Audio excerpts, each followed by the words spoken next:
Today on the TBN Israel podcast, Uncle Sam is here for the rescue, again. We're talking about the increase in U.S. military presence in the Middle East, all the planes, all the boats. More bombers, more explosives. Everything. And all of this is because Iran wants to play this game of they attacked us, now we will attack them, and we will have the last attack against them even though we started. Yes, so we're... Very mature. Yes, we're at an incredibly tense time in the Middle East. Yeah. And this has happened several times during this last war. We've talked about it multiple times on the podcast, where the U.S., in response to a rising tension in this region, they just bring in more forces. All of it. Like, okay, it's very tense. Let's bring more bombs, more explosives, more submarines, more airplanes. That will calm the situation down. At the point, if you go for a swim in one of the oceans around Israel right now, you might bump into a submarine accidentally. Bump your head into some kind of like a military vehicle. Military vessel somewhere. So let's start. Welcome. You're watching the TBN Israel podcast. Great name. Which is currently still named the TBN Israel podcast. I'm Mati Shoshani.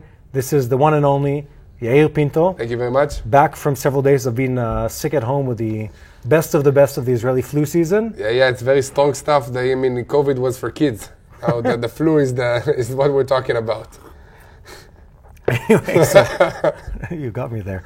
Anyway, so we're talking about everything that's been happening recently. When people are listening to this, we're right after yet another tense U.S. elections. Exactly. And as they hear this, the region has been awash, for lack of a better term, with whispers of war. The Iranians threatening to go out to full-out war, threatening to attack the allies of the U.S. and Israel, threatening to, if anything is done to them, we will do a lot more severe with bigger rockets this time, with multiple coordinated attacks from Iraq, from Syria, from other places, simultaneously as well as from Iran. That's the newest threat. And people are believing them. Well, they don't lie mostly. Yeah, they deliver. The American government is believing them, and is not willing to take any chance whatsoever to prevent the Iranians from doing anything. Yeah. And again, the Iranians, they use their projections of power and their retaliation to weaken both Israel and the allies of Israel, to weaken U.S. power projection in this region, to weaken Israel power projection and other allies of these countries, the UK in certain cases and several other alliances. And in response to that, the U.S. government has done things in this region that have not been done in a long time. Moving such amount of soldiers and military personnel and vehicles into this region. Yeah. That's a very hard thing to undo. I mean, after you move the forces here, they're here to stay for a while. Well, for a season. I mean, the American army is quite mobile, but it's not for a couple hours. It's not like boom. It's not overnight. Yes. Yeah. So some of the things we've seen recently that have not happened in a long time: projection of power, a B-52 flying over Yemen. Yes. Yeah, attacking in Yemen. Sorry, bombing in Yemen, dropping a bunch of bombs. Now, there's a whole thing that I don't understand enough about how the U.S. doctrine in utilizing aerial assets works.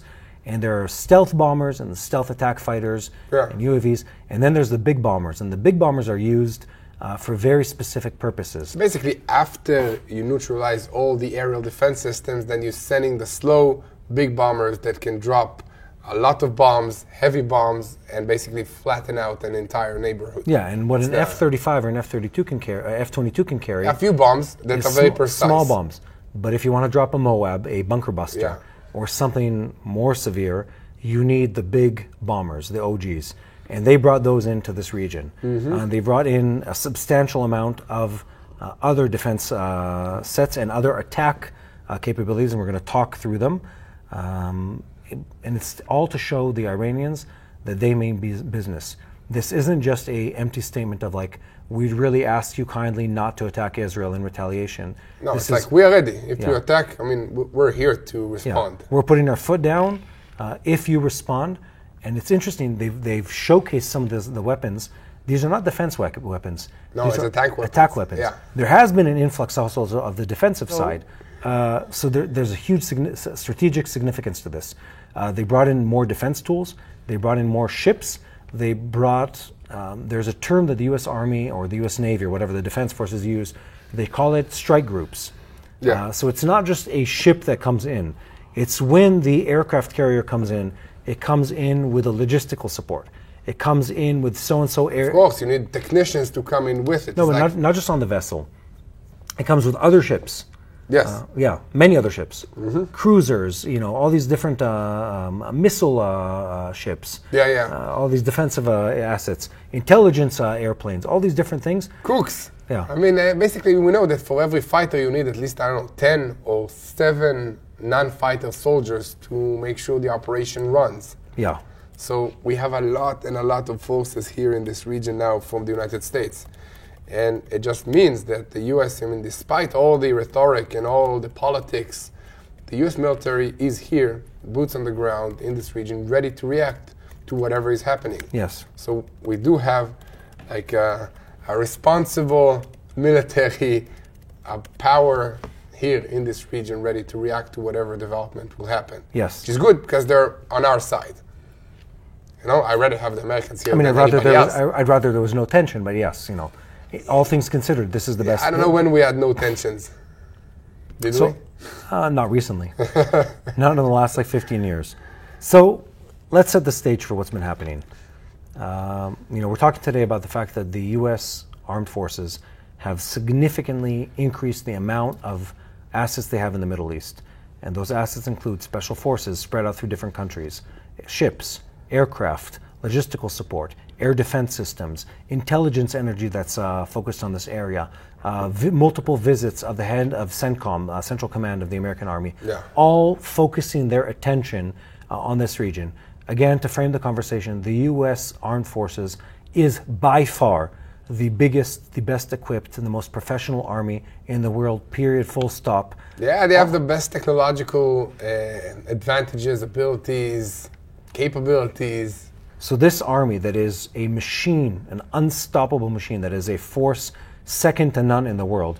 In fact, when you count the number 2, 3, 4, 5, 6, 7, I think it's the next 8 armies around the world combined have a smaller budget than the U.S. Army. Yeah. The U.S. Army has a budget that is double the annual budget of the Army of Israel. The government of Israel. The government, The army. Yeah. And it's only 2% of the international economic budget of the entire United States. Yeah. Even less than that. Of the GDP of the... Yeah. So again, the U.S. Army's budget is bigger, multiple times bigger than the entire annual budget of the state of Israel. Yes. Enormous army. I think it's 3 million soldiers total. If you very count, professional. Very highly professional, highly trained, highly mobile. It's the only invading military force in the world that is capable to stage multiple arenas of war, I think that's how they call it, around the world at the same time. The only army around the world that is able to self-support an entire fleet or armada or ground force that's located halfway around the world for an extended period of war. And they've done that. The U.S. Army is no stranger to this region. It's fought in Afghanistan for a lifetime. Yeah. It fought in Iraq for a lifetime. It continues to carry out operations, not a lifetime, a generation. A lifetime for those who lifetime for those who they were fighting. Lifetime for those who were fighting against them. Sorry for that dark humor. Wow. But anyway, but for a generation. Yeah. 20 years, 20-something years. So they're highly, highly present in the Middle East. And they've sent even more troops right now to show everyone around the world, specifically the Iranians, guys, don't mess with us. Yeah. Oh, don't. Or else. Yes, exactly. So we'll see, what turns out of that, because you never know. Hopefully the bigger people bark, then they don't need to bite, because this can easily turn into a regional war with other superpowers getting involved. Yeah. So all that to say that this incredible fighting force has focused its energy, its attention, its assets on this part of the world. And it's focusing it because everyone's had enough of what's been going on here.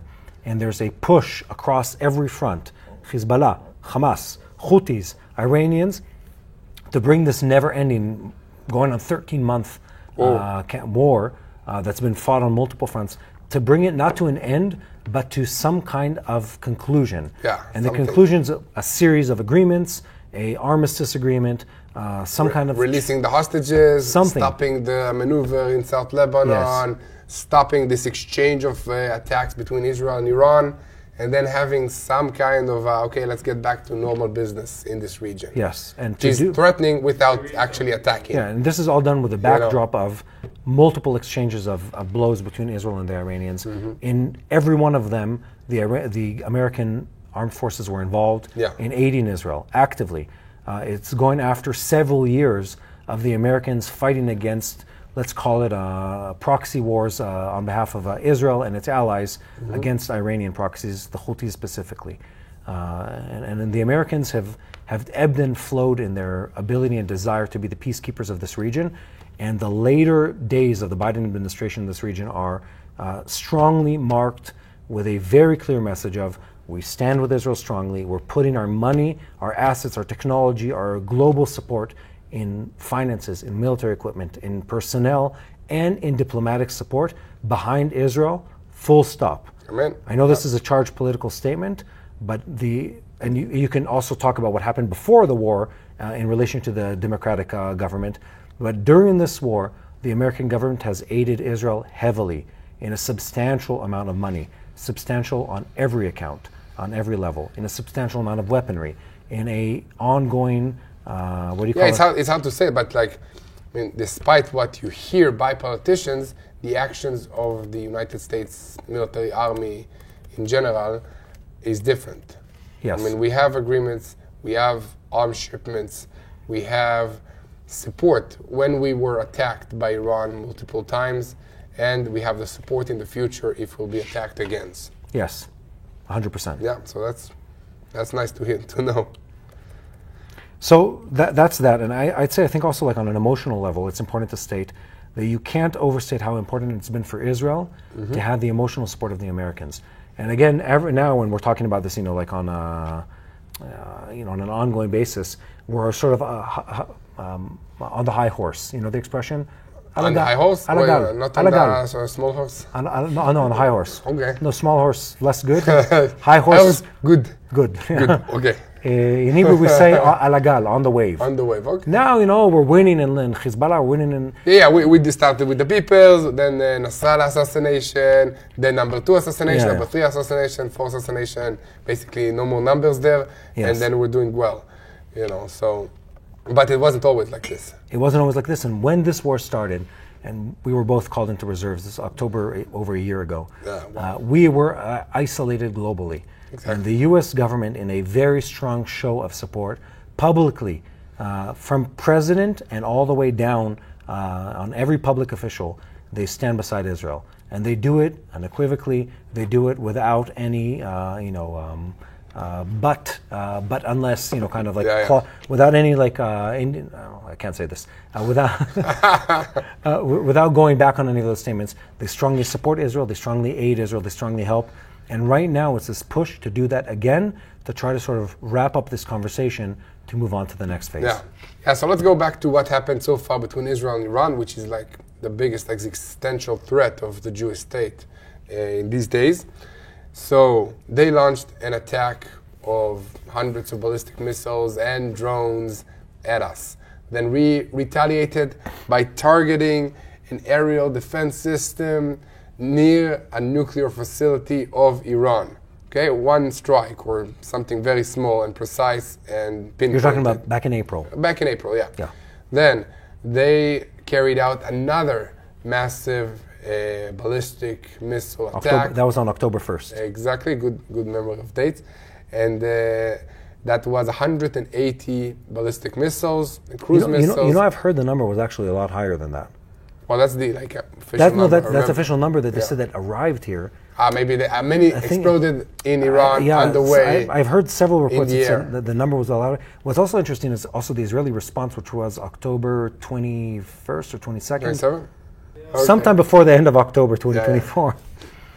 Israel retaliates, and we reported 100 aircraft, because the initial reports were at least 100 aircraft. And then that's including the refueling jets. But I heard the number was a lot higher. And I heard it because maybe a week after that attack happens, you hear a bunch of IDF pilots, again, they do these things on record, they've obviously cleared this information, they're naming much higher numbers. I heard one say over 140 fighter jets. Wow. That's a lot. So they attacked us with, you say, more than 180 cruise missiles, ballistic missiles. They were able to hit a military base of the Israeli Air Force, hit like non-strategic assets in this base, can be structures, but mostly weren't able to cause substantial damage. Like no airplanes, no crazy facilities. we were standing, me and you, and I think many members of our team were standing outdoors for at least part of that attack. Yeah. Don't tell my family. I remember that attack, yes. And again, my house was shuddering like crazy. I remember that live broadcast. And we were expecting, I remember saying this and thinking this, I can't believe that no one was killed, and I can't believe that nothing was hurt. It didn't seem feasible. We're seeing, it looks like... we saw like the missiles in the sky. It looks like a scene from a sci-fi show. Yeah. You know, hundreds of, again, these enormous missiles and all the interceptors flying towards them, and you hear the jets and all the rockets from... Again, it's an endless barrage of, of firepower in the air. And then the report comes out. No one's killed, no one's hurt, nothing substantial is damaged. Yeah. You know, like, how is that even possible? And now we're waiting for the Israeli response. Yeah, and then we wait 3 weeks for the Israeli response. And then it came. Yeah. It came in the form of 120 aircrafts, refueling jets, and other aerial vehicles that carried out strikes in more than 20 strategic locations inside Iran that included rocket manufacturing facilities, drone manufacturing facilities, and other... S-300 batteries. S-300 batteries, which are anti-aircraft, reportedly Russian-made missiles or aerial systems to defend Iran. Importantly, we don't know this when I think we first talked about this, possibly even last week when we did the podcast. What? All the S-300 batteries that Iran had. Yeah, I think we said all, but we weren't sure that it was really all of them. And because it sounded like odd to me, it's like, how is it that even possible? Like, wouldn't they have much more than that? Apparently not. Maybe you don't need so much more to defend a large aerial space. Maybe that's the equivalent, the power of this. There's been this in my mind, this very interesting conversation that's been happening for the last, let's say, like month and a half. Yeah. Where we go between, we're expecting this enemy to be all that. The missiles, the planes, the this, the that. And then our army and, armed forces attack them, and we just blow them out of the water. We blow through Hezbollah defenses, we blow through Iranian defenses. And then you're left with this like weird question mark in your head of like, wait a minute, couldn't we do this many years before? 2 questions. 2, couldn't we have done this much earlier? Yeah. And 2, maybe they're not all they've been drummed up to be. And I've done a bunch of like homework about this, we've talked about this a bunch of times, that there is an answer to that. And the answer is that they are as dangerous of an adversary as they've been presented to be, both Hezbollah and the Iranians. But the Israeli army, unlike the events of October 7th facing Hamas, the Israeli army is well informed and well built up strategically and prepared for the fight and the bombing missions against Iran and against Hezbollah. So much so that when we dismantled their abilities, it wasn't just like we're slowly shaving away at their ability. We knew all their strategic assets, where the air defenses are, the electric supply, the communication, the leadership, the barracks, of everything. And it was just a question of like literally, pushing the button. I just pushed the button. It's just a quiet keyboard. Anyway, pushing the... pushing the button and the whole plan's there.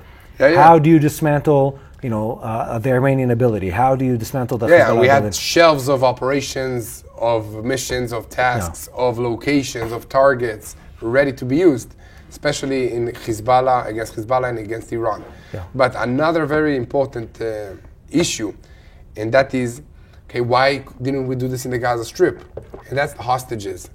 In Hezbollah, in Lebanon, we do not have hostages that we need to be concerned about their well-being. So we have more freedom of action to operate in Iran, in Lebanon, but not in the Gaza Strip, which is a huge factor for Israel. Yeah, again, also the Gaza Strip is a very densely populated area, so the army had to tread very, very slowly as it was crossing through. It also is in such proximity to Israel that it had to be a much more systematic, what is the word I'm looking for? elimination of their military capabilities because they're so close to the Israeli border. Bless you. And because they hold the civilian population as human shields. Yeah. So you had to like tell the population, move here, then operate against whoever the terrorists that remain there. Yeah. Then move back, make sure no terrorists hide as women or as children. And I'd say there's another thing here, which is, we fought Hamas alone. There was no other army that operated within the Gaza Strip except for ours. There was aid that was given to the Gaza people by other armies, the Jordanians, the Americans, sometimes successfully, sometimes less, if you remember those images. But mainly the aid went to the Hamas, yeah. But some of the aid also went through a roof early I on. remember. Yeah. They threw like tuna cans from a plane and it hit people. That was crazy. That's a little more than a tuna can, but yeah. Anyway, but to our point, that's not the case fighting Hezbollah, that's not the case fighting the Iranians. And if you look back through, like, let's open up a newspaper in Israel, or let's call it global news. Going back for years, the Israeli army trains with other NATO armies. We train with the Americans extensively. All the time. All the time. Yeah. And people think, oh, this is just like for show. It's saber rattling. It's not. It's for real. We have shared command missions and targets and procedures. Yeah. And we have the SOPs, the standard operating procedures, for our armies to communicate and coordinate on intelligence, to coordinate in sharing military assets, in real-time target acquisition, which is huge. That's amazing. No, that's crazy. If you it's real-time. Think back to the April 14th attack, they said 500 assets were launched at Israel. So Israel, UK, US, maybe the Jordanians. I don't think they ever officially said, but people say that they were part of it. Maybe the airplanes were being launched from Jordan. You can say it like that also. Maybe the Saudis shared intelligence. Maybe the UAE actively participated. Again, it's a digital mesh of multiple armies sharing information live. These are objects flying through the sky at a very high velocity, sharing intelligence live, sharing target acquisition live, sharing a real live mission control. And that includes, and this is where things get personal, it includes American generals getting in the war room of the IDF, in Central Command for the Air Force, Central Command for the Army. It includes Israeli emissaries going and spending time in Central Command of the American Army. The highest level of intelligence sharing. The highest level of military officials from the U.S. coming to Israel on a frequency of weekly, monthly basis. Yeah, and there is no playing this game alone. And I think that's where this is really important to comment on this.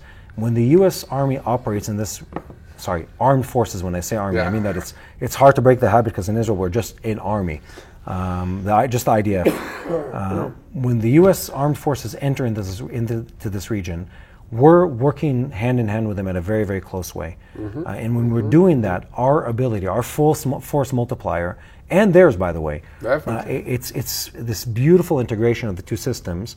At least from what we can see from the outside, we're not, I don't see those conversations in a way that is highly effective, and it really allows us and them to flex the military muscle and prevent the Iranians from responding, because they know this isn't like a 3-month process of figuring out how we're going to retaliate. It's a 3-hour process. Yeah, we already have everything. We have all the plans, we have all the targets, we have all the assets, and we can also accelerate and make the response a lot harsher than what it was before. Yeah. Because still, the Israeli response to the attack against us was very, very minimal compared to what we can do and what is possible. And if you're talking about the damage that we can exert to the wider Iranian nation, country, we can completely cripple the economy. If it's not something that we want or the U.S. wants at this point. No, we can't necessarily do that without the Iranians being able to respond. We've talked about this previously. The Iranians have the ability to exact a toll on the global economy almost immediately. All it takes, and it really isn't that much. Stopping the Persian Gulf or something like that. Shipments they sit on Bab el-Mandab. They sit on some of the straits. They have enough ability and naval capacity and aerial capacity within the IRGC. Bless you again. All they need to do is knock out a couple oil carriers, oil tankers. All they need to do is blow up, and they've done this in the hands of the Houthis, blow up an oil refinery in Saudi. It doesn't take much for the price of an oil barrel to go up through the sky, impacting the entire global economy. So they have that ability, and the U.S. doing what they're doing right now and then you add onto that the diplomatic pressure, this very strong push of like, we are with you, we're pushing for a resolution. We will not hesitate to state that Israel is in the right and the Iranians and their evil partners are in the wrong here. That's been incredibly significant to the people of Israel. No, for sure, definitely. Mati, I want to take a minute and to tell our viewers, first of all, if you stuck so long until now, please subscribe to TBN Israel. Okay, we can have the podcast every Thursday. We have Boots on the Ground, Sunday to Wednesday on YouTube, also on TBN, the big network. And we have In Our Neighborhood and My State on the weekends. So tune in and don't miss another episode of anything that we do here in Israel on TBN Israel on YouTube. Okay, that's one. And Mati, I think it's very important, I don't know if you want to start though, or me to tell our viewers about our sponsor for this video, which is Arza. Arza Box. I'd love to tell people about this. People during this war, thank you, Yair. Today's sponsor is Arza Box, and Arza Box do something incredible. They take the best of Israeli artisans, food, art, olive oil, different crafts, just very, very unique things. It is beautifully, beautifully packaged, and I love nice packaging. I love things that are handmade and handcrafted. They take that from the state of Israel and ship it to your home wherever you are around the world. What's more important is this isn't mass-produced. These are things that I, as an Israeli, appreciate. It's not just a trinket from the state of Israel. You can buy it at the supermarket. No, you can't buy it in the supermarket. Can't get it at Costco. Can't get it at Walmart. Can't get it on Amazon. These are handmade by artisans in the state of Israel. And if you're asking that question, today I'm in wherever I am in North America, and I want to do something to support people in Israel. This is the way to do it. And more so, I believe they get a discount if they buy it through our website or yes, our link. They do. So if they go to www.arzabox.com, okay, and enter TBNIL, that's the coupon code, then you get 10% discount on all your subscriptions of Arza. And also, if you do that, then you help us. Yeah. Okay, so the money that you put into getting these boxes will help us create more programs from Israel. So we're always thinking of ways that we can raise more funds in order to do more productions, more quality, new stuff for you to know what is happening in Israel. So Arza Box is today's sponsor. They're doing a great job. They're helping the people of Israel. That's a way for you, first of all, to connect and to actually help the people that try to make a living here. And it's becoming harder during this war in the past year, for sure. Yeah, absolutely. I think that's a big thing. The people of Israel, I don't know if this is a comment about the sponsors or in general. The Israeli economy is taking a hit because of this war. And the emotional, the financial, I'd call it the material support of people from around the world, and specifically the Christian community, they go a very long way and they mean a lot. And it's not a symbolic meaning. No, it's a practical meaning. It really, really helps. When you buy products from Israel, it really helps people in Israel. When you send donations to organizations and people in Israel, it really makes a difference for people in this country. So follow the link. It appears below the screen. Make sure you go through our link so people know that it's the viewers of TBN Israel that get to enjoy these products. Definitely. Let's get back to the content. Yes, okay, let's get back. Do we have other countries that are moving assets and forces into this region, or it's just the United States now? As far as I know, just the Americans, right? Substantially. I'm sure there are some special forces, going back to a previous show we did. I'm sure there are some special forces that are in the region that we're not aware of. Yeah. I have no doubt about it. Because again, this war, this isn't just a conventional war of like one army versus the other. It is a war that also includes a ton of counterterrorism, and it includes training other forces in this region.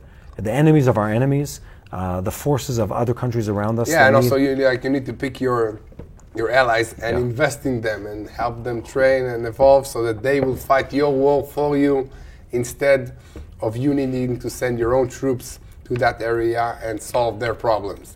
This is how every army is operating, if it's Russia, if it's the United States, and that's how everybody's operating in this region, also Israel. I mean, in many occasions in this region. And just talking about Russia, okay, it's not so clear, for us in Israel, because Russia is also military partner of Israel in some levels. We have a coordination mechanisms with Russia in order to prevent from our airplanes to strike or getting to aerial fights with Russian airplanes above Syria, above Lebanon. And the coordination mechanism is working very well. We didn't hear any accidents. It's not exactly a friendship, though. And it's like, I would say it's like a military necessity. It's a mutual respect in which Air Force presence in Syria.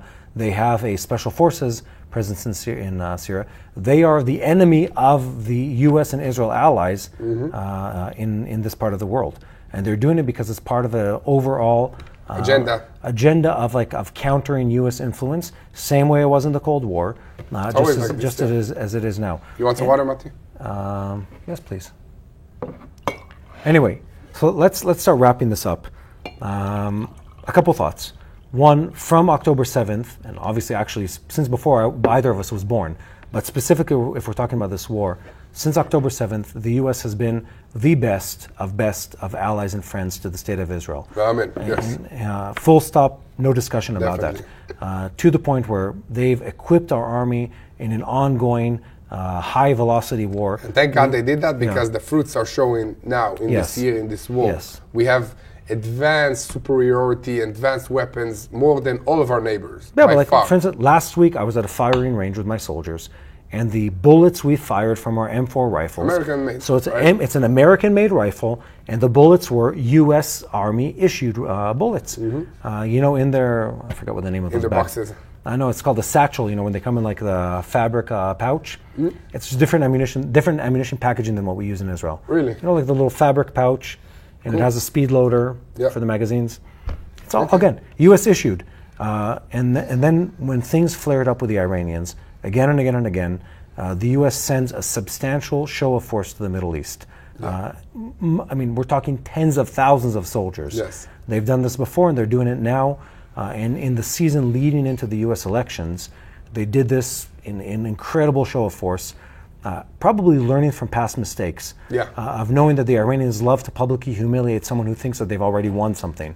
Go back to like the Obama administration, and to make sure that there's no chance that they can make any points walking into the election week against the U.S. or its allies. Exactly. And I say this as an Israeli, I'm also an American, but I say this as an Israeli citizen, an Israeli soldier. We deeply appreciate the help of the American government. Definitely. Deeply. And more than that, the American people. Yes.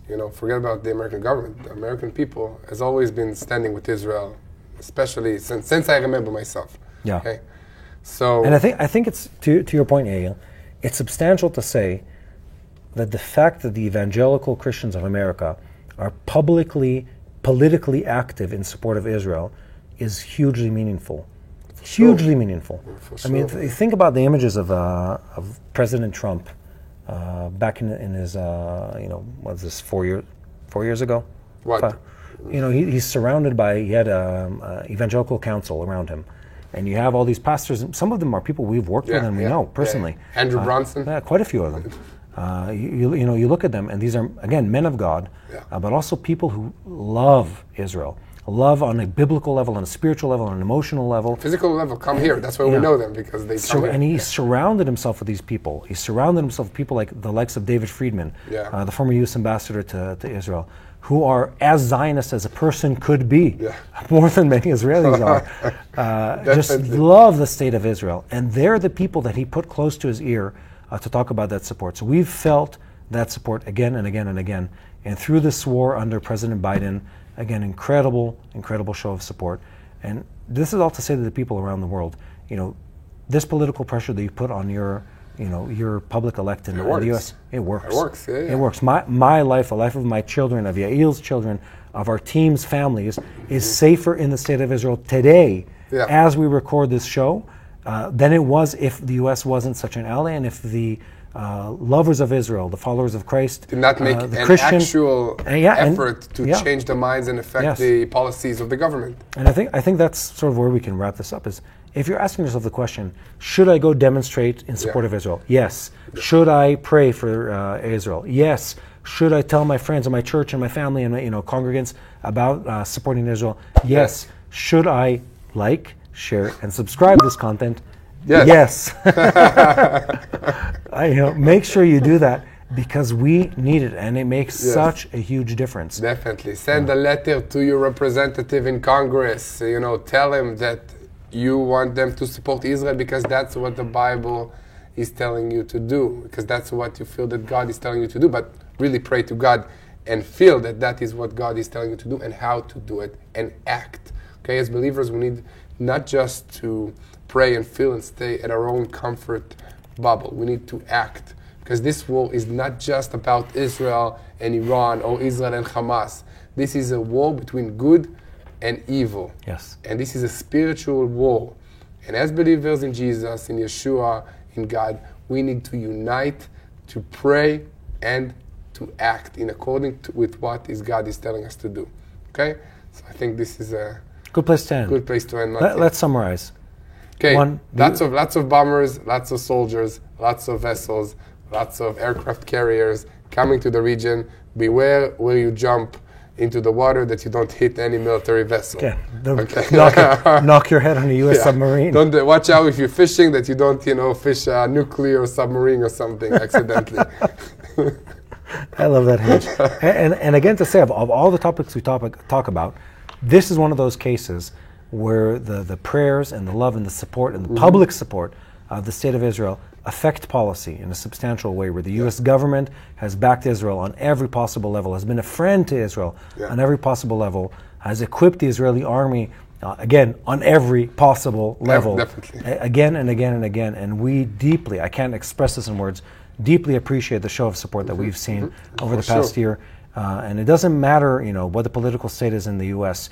If anyone's watching this and wondering if their prayers and care for the State of Israel matter, they absolutely do. Yes. Without a doubt. Definitely. Super matter. Also, to me personally, to you personally, we have people that come here and just tell us, I want to pray with you guys. And then they just come into the studio and pray with us, give us some lip gloss. I love that. To the dry lips that I apparently have.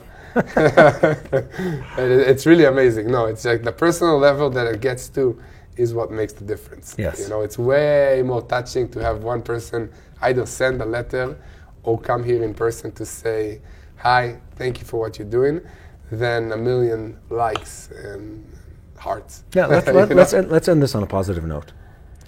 God has used the U.S. as an incredible vessel of support. And has blessed the United States. Yes, and has blessed the United States to the people of Israel, to the State of Israel, again and again and again. And these last, going on 13 months, more than ever before, as far as I'm considered, in a substantial and meaningful way. This is us saying thank you to the people of the U.S. Thank you to the American Armed Forces for standing and fighting and caring for us, the people of Israel. It means so much to us. It is practical, it is spiritual, it is emotional support that we truly need in this season. Definitely. And guys, thank you for staying with us for so long on this podcast. I hope you enjoyed it. I hope you have a great weekend.